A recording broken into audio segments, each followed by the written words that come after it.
Hey guys, welcome back to another episode of AMA Ask Me Anything with Amy. And we are here for another episode where I open up, peel back the layers, and spill all the tea on everything you want to know that's piping about being a business owner, an entrepreneur, a mom, a wife, a boss, and just in general, an overall hottie. So let's get into it. We have another round of questions from Rosalind here today. And here we go.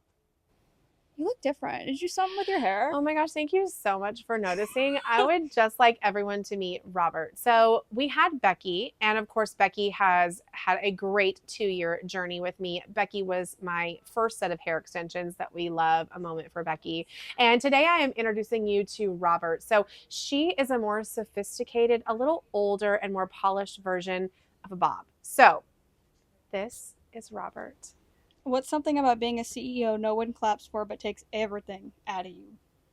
Well, I think the biggest thing is the hypothetical load that a business owner shoulders on the day-to-day basis. And a lot of people think, gosh, I don't know how you could be a business owner. It seems very overwhelming and so many big decisions. And yes, there are definitely so many big decisions that you have to make in the day-to-day operations. But where, for me, where I get tripped up and what is just mentally sometimes overwhelming and exhausting are the other 97 little things that people ask you about every single day that just can kind of continually build up and weigh you down. And so, yes, big decisions happen when you have a big business, but there are also a ton of small things. Hey, Amy, what about this? Hey, Amy, what about that? Hey, Amy, hey, Amy, hey, Amy. And so it's the very small little things that sometimes just feel completely insurmountable to be able to tackle. And so sometimes a win for me at the end of the day is just going home and feeling like I was able to answer all 97 of those questions. We might not have made any big decisions, any big sales, any great breakthroughs, but just being able to be there for my staff to get through all of those small questions means that those baby steps turn into bigger steps. And so at the end of a very regular day as an entrepreneur, sometimes the little things truly do add up. A win is a win. A win is a win. How do you handle it when your team or others don't see your vision yet? Well, that happens often. And usually if I come in to work or we're at the table collaborating and I'm like, okay, so here's a thought, or I had an idea, like you can instantly see kind of like deer in headlights from like all of my staff. And usually by the time I get to the end of explaining it or, taking them on the journey of the vision, they can kind of see the light at the end of the tunnel. But what I will say about that is that it's not so much about the end result that they didn't get your vision. They get stumbled up into the little things of how you're going to get there.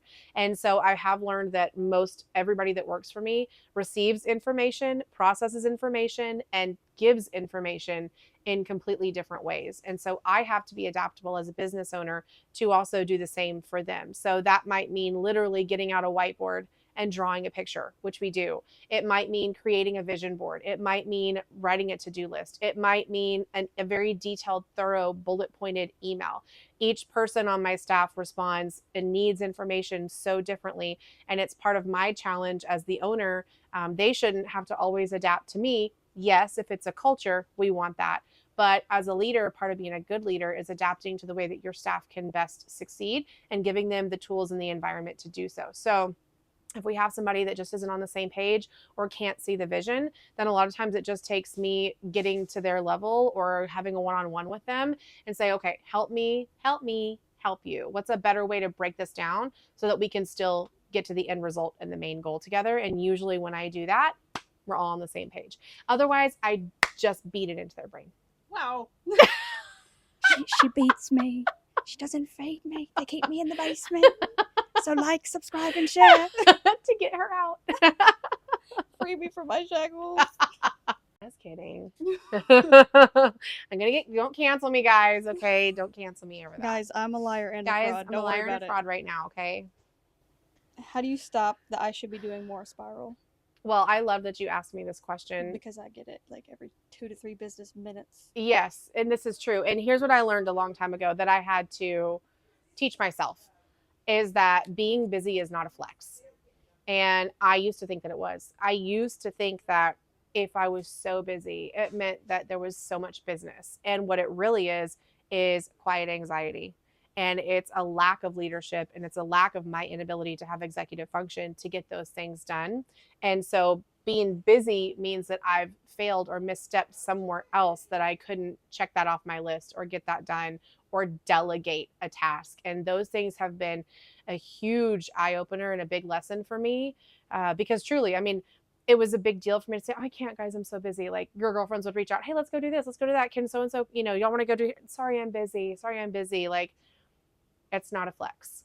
It just makes you sound inefficient. And so I have loved that I've been able to channel that quiet anxiety and find a way to put people in place to help me delegate. And that's really been a huge game changer for me in my business. Have you ever made a hire based on potential and not skill? And should others hire more on potential or skill and experience? I have definitely done both, and I think there's room for both. There's still room for both today in my business. When you hire off of skill, there is definitely something to be said for that. But what I've found is typically the skill has an ego that accompanies it. And what ends up happening is sometimes when you do have, to reference the other question, your vision, the ego of the other person can get in the way from your vision as a business owner. And so setting very, very clear expectations from the front, that it is a culture, it is a way of life, it is your way or the highway around here, and their skill is a role, not the be all end all. They are not the savior of the business. They're a role player on a team that ends up executing a vision that I have. And so I think hiring for a skill is fantastic. Now, listen, if you need to hire a CPA, hire for skill. If you need to hire an attorney, hire for skill, right? There are certain job categories that you need the skill. But I have found that the most loyal, the most adaptable, the hardest working, the people who show up here and are here because they want to be hotties, those people we hired on potential, or those people we hired off of a relationship, or I am extremely intuitive and very impulsive. And if you give me a good vibe and we have good juju, I will hire you on the spot. And so some of my very best employees that are still here today were hired from that. Robert and I would like to thank you very much for joining us today for this episode of AMA Ask Me Anything with Amy. Stay tuned, because there's more where that came from, in addition to lots more entrepreneurial and business owner advice straight from me to you.